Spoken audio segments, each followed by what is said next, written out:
देखो हाथ भी दो तरह से जोड़े जाते हैं, 3 तरह से। ज्यादा लोग यूं जोड़ते हैं, पर जैन धर्म में यूं जोड़ते हैं, पर उन्होंने यूं नहीं जोड़े थे। मेरे प्रिंसिपल ने हाथ जोड़कर निवेदन किया था। ऐसे आपको किसी ने हाथ जोड़े? नहीं, ये सौभाग्य आपको प्राप्त ही नहीं हुआ। प्रिंसिपल ने हाथ जोड़कर निवेदन किया, हे महाप्रभु, अब हम पर दया करो।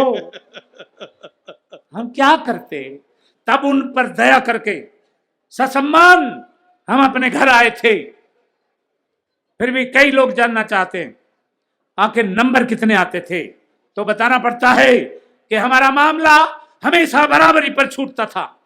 कई लोग जानना चाहेंगे ये बराबरी वाला रिजल्ट कौन सा होता, तो बताना पड़ता है कि जो प्रश्न परीक्षाओं में पूछे जाते थे वो हमारी समझ के पार होते थे, और जो उत्तर हम दिया करते थे वो उनकी, वाह, उनकी समझ के पार होते थे।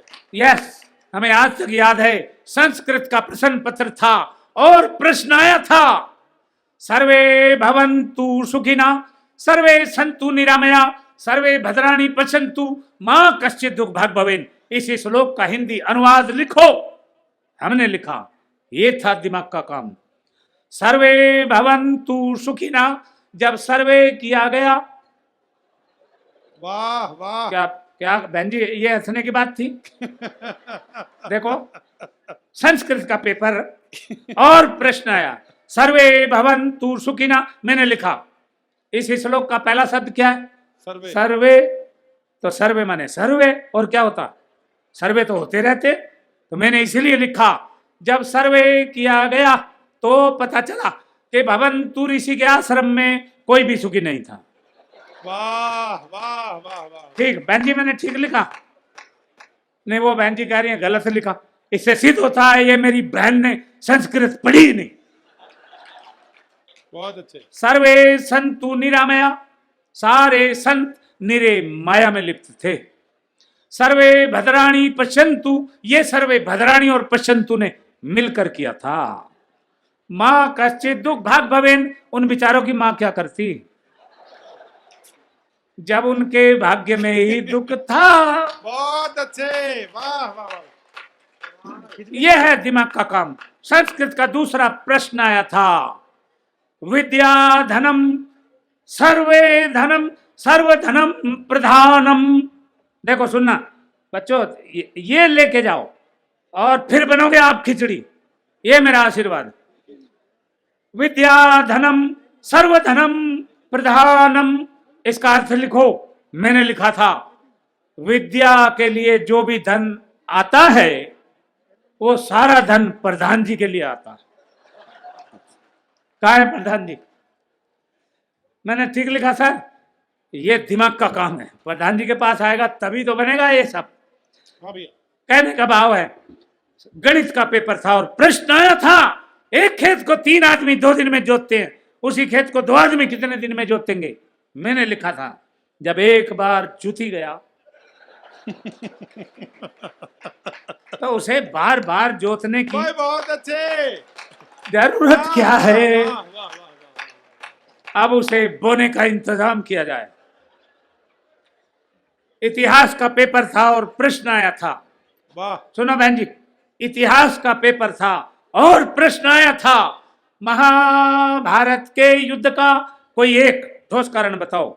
एक बच्चे ने लिखा, महाभारत के युद्ध का मेन कारण थे दुर्योधन।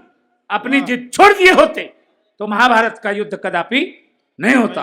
दूसरे बच्चे ने लिखा, महाभारत के युद्ध का मेन कारण थे भीष्म पितामह। अपनी प्रतिज्ञा तोड़ दिए होते तो भी महाभारत नहीं होता। तीसरे बच्चे ने लिखा, महाभारत के युद्ध का मेन कारण थे भगवान कृष्ण। वो चाहते तो युद्ध नहीं होता। अर्थात पूरी क्लास में एक बच्चा भी सटीक उत्तर नहीं दे पाया। क्यों? क्योंकि मेरे सिवा पूरी क्लास में इतना माइंडेड बच्चा था ही नहीं। ठीक कह रहा हूं बच्चों? ये मैंने लिखा।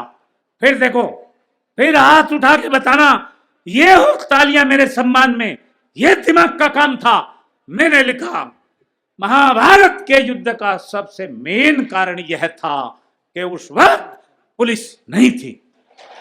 बहुत अच्छे, वाह वाह वाह वाह वाह वाह। और क्या मैंने कारण भी लिखा, अगर पुलिस होती तो दोनों फरीकान के अर्थात कौरव और पांडवों के 5-5 लोगों को पकड़ के थाने में बिठाती और ले दे के थाने में एक फैसला कर दिया होता, महाभारत का युद्ध कदापि नहीं होता। प्रश्न आया था प्रदूषण किसे कहते हैं, मैंने बताया था प्रदूषण खरदूषण का बड़ा भाई था। बेटा हंस रहा है इतना जोर से, ये दिमाग का काम है, याद करके जाओ पेपर में, फिर देखो कैसे नंबर आते हैं। मैंने लिखा प्रदूषण खरदूषण का बड़ा भाई था। खरदूषण तो भगवान राम के हाथों मारा गया था, ये प्रदूषण भाग निकला था, ये तब से ही पेड़ों पर रहता है, पेड़ों की जड़ों तक को खा जाता है, ये है प्रदूषण। ये था दिमाग का काम। प्रश्न आया था उग्रवादी शब्द के 5 समानार्थी शब्द लिखो, मैंने लिखा नंबर 1 मुरादाबादी, नंबर 2 गाजियाबादी, नंबर 3 फरीदाबादी, नंबर 4 इलाहाबादी, नंबर 5 आदि इत्यादि। वाह। और हिंदी का पेपर आया था, उसमें प्रश्न आया था रामनवमी क्यों मनाई जाती है, रामनवमी क्यों मनाई जाती है।